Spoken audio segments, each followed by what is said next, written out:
Hello, and welcome back to this latest episode of the CPO Perspective. And I'm delighted today to be talking to someone who's in an industry that I am totally unfamiliar with, but also working in a part of the world that I love very much. Kit Tuesataya, nice to see you. Um, Perhaps you'd like to introduce yourself. Yeah. Thank you, Richard. So let I introduce myself. I'm Kit. I'm currently working with Bernina Thailand. So yes, 3 years with them. And let me brief some my background. So I start my Well, journey is not in yeah. the procurement. Actually, I've got one question because this surprised me. Just tell me what your business does because I think it's fascinating. Okay, Bernina, they are the premium sewing machine manufacturer. Supplies mostly in North America, 70%, and another 20% in Europe, and rest of the world 10%. Wonderful. So here we go. Um, Tell us what was your journey? How did you dream of being a chief procurement officer when you were a boy, or what was your journey to get here? I start with the production area. In production area, is not linked to the procurement. I spend my journey in planning for 8 years. Huh? Yeah. For 8 years, it's a bit Wow. too long with the secret technology, and I see something different in my mind. I try to set my career path by myself. So I jump from planning to the procurement. That is the um, rotation within the company, procurement within the secret technology. So 3 years with them, and after that I jump from secret technology to join with the automotive. The same. I'm in the procurement, Right. including the supply chain function. 5 years with the TI automotive, and another 2 years with the Faurecia interior system. 3 years with Triumph. Motorcycles. Yes, Triumph motorcycle. Ah, fantastic. Yep. So after that, I moved from automotive to renewable energy as a vice president of the procurement and delivery. That is a new business. It's new challenge for me. 3 years with them, and I jump out for 1 year in my business owner because I see something maybe it's a challenge me outside of the employment. But just only 1 year, I'm back to join with the Bernina. That is my journey. Wonderful. So many different industries, always working in Asia or elsewhere sometimes. Um, I'm mostly in Asia, but for sure the supplier I contact with is it's not only in Asia, in North America or Europe or some of the South America. Yep. Perfect. Well, okay. Well, look, the question that I love to ask is what tell me what's on your mind at the moment? What's your take on procurement, what you're doing, what you see, what's occupying your thoughts at the moment? Yes, at the moment, many people talking about the digitalization. I don't want to be the last one who joined that train. I want to be the one in the middle or maybe in the first group. For sure, it's not only me can drive the business success. That should be including my team and my management who will support me and team. Right. And perhaps just to give us I suppose, a bit of an understanding. What does your team look like at the moment? In terms of, are they new team, old team? Are they what size? Uh, so it's mix between Gen Y and Gen Z. It's, it's two generation. It's a bit difficult in start when we talking about digitalization. because Gen Y they might like more systematic in the practical, but for Gen Z, for sure, they want more speed. Interesting. So, and so Gen Y, are you mean, you know, you've got individuals working for you that have been there like a long time, sort of 25 years? Yes, that's right. Wow. That's right. Okay. So it's a real mix of that kind of that older generation who, as you say, want that steadier, more systematic approach to doing things and have probably been very happy working the way that they have been working for years. And as you say, Gen Z that want tech now. Yeah. So, I can give you some explanation. Like the Gen Y in yeah. my team, they are experienced in the supper relationship, process Right. oriented, um, understand the procurement cycle deeply. Let's say that they prefer structure, negotiation, or relationship-based supplier management. However, for Gen Z, they prefer the supplier interaction,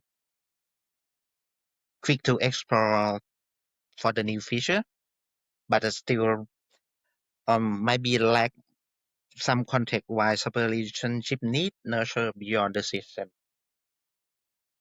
Do you, do you know that's such an interesting perspective? And funnily enough, I was talking to a friend of mine, actually not about work, about children. I mean, my children are all in their, you know, 20s. We've got one that's just in their 30s. And do you know what? The thing that we both said, the biggest difference, you know, I'm a Gen Xer. I'm almost a baby boomer, right?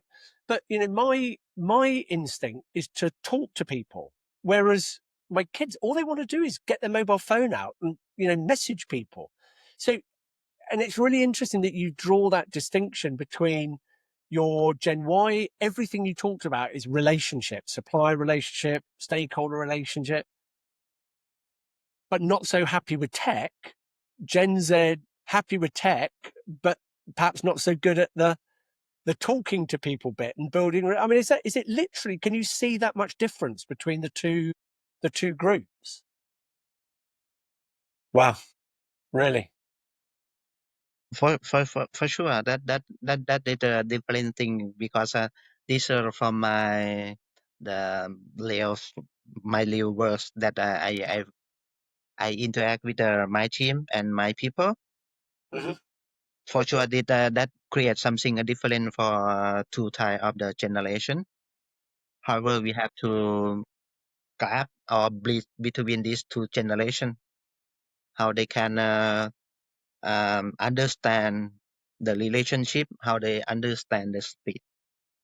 Because these two are different interaction. Yep.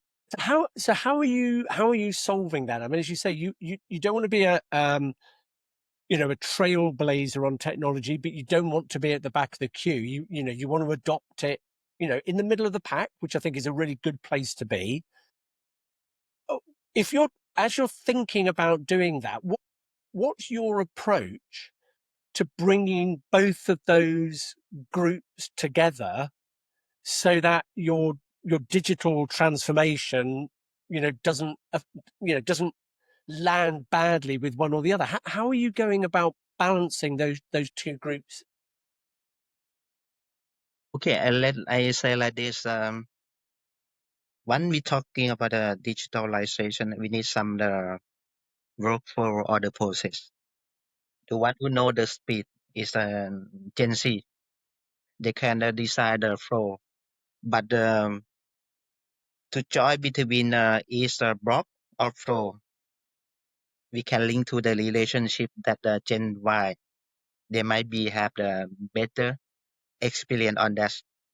This why we can balance between the speed and relation. One is create the flow, one is join between each block of the flow. And is there? I mean, how far along your journey are you? Have you seen it? Is it working? That sort of finding the balance, or have you seen any particular, you know, issues as you try to do it? We can see that in each process or procedure, we have to set or define it clearly. Mhm. It might be the procedure or work instruction lost in last 20 years ago. Maybe we can refresh or review and make something change. This is why I am saying that to bring in the digitalization, we can apply with the previous or the current procedure or work instruction. So we let these two generation work together, come out with the result of this collabora- collaboration. Yeah. And do you I mean one of the things I've heard, and I don't know if you do it, is actually pairing up, putting a Gen Y and a Gen Z together so that that, as you say, that sharing of their two different skill sets. I mean, do you have you just let it happen naturally, or have you looked at combining, bringing people together so that you kind of make them do it? What's been your experience of that? Um. Yes. What I like to hear is I don't touch this tool yet. Who said Gen Y? Why this system is outdated? It's Gen Z. So we try to let those of the generation defend each other and build the new flow or the new system together. For sure, we can build something on during the development.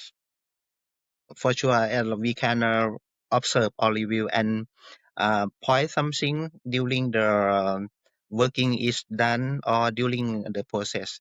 We can take some lesson learned from that and share the feedback from the one like me or the other who outside of that flow. So we can share and let them understand what happened during that flow or project they done together. That's what I love it. I mean, it's wonderful. It's actually, building a relationship to help build relationships and do transformation. So look, if it, you know, more broadly, and you're working in, an exciting and growing region in an industry that many may not have even thought of, making sewing machines. But I mean, it's fantastic. I mean, when you look around you at the moment, what's your feeling about procurement and how it operates, and the pressures that every organization is under with things that are going on in the world? How does it feel to you at the moment compared to how procurements look to you in your previous roles? Are you excited? Are you worried? How do you feel about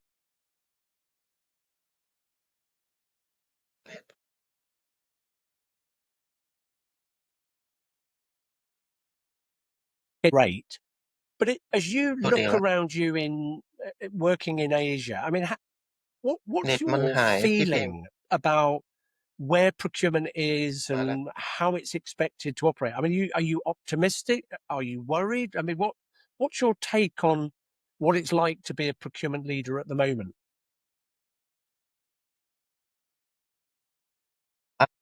Now that you've talked about what you're doing to, bring together those kind of two different groups within your team and, to achieve that kind of transformation, just what I'd just love to know, because I mean, you're working in a exciting part of the world, growing, but I mean, you're as affected by everything that's going on: conflict, trade, supply problems, tariffs. I mean, that it's just a difficult environment. What's your, I suppose, perspective on what procurement is today, and are you excited? Are you worried? How do you feel about procurement and what we have to do in the situation that we're in right now? Okay, on my opinion, yes, the cost may be the first priority, but at this situation, maybe the second or third. But what we have to react now is we have to consider the situation and prepare the collective action for short term and mid term and preventive action for long term. Um, for sure, we cannot avoid the situation from Middle East war or from anything outside of this. For sure, um, we put the action in the proper way and try to design the risk management, prepare the contingency plan. We can react immediately when that it happen. But, and do you feel optimistic, or are you worried at the moment? I mean, what's your outlook?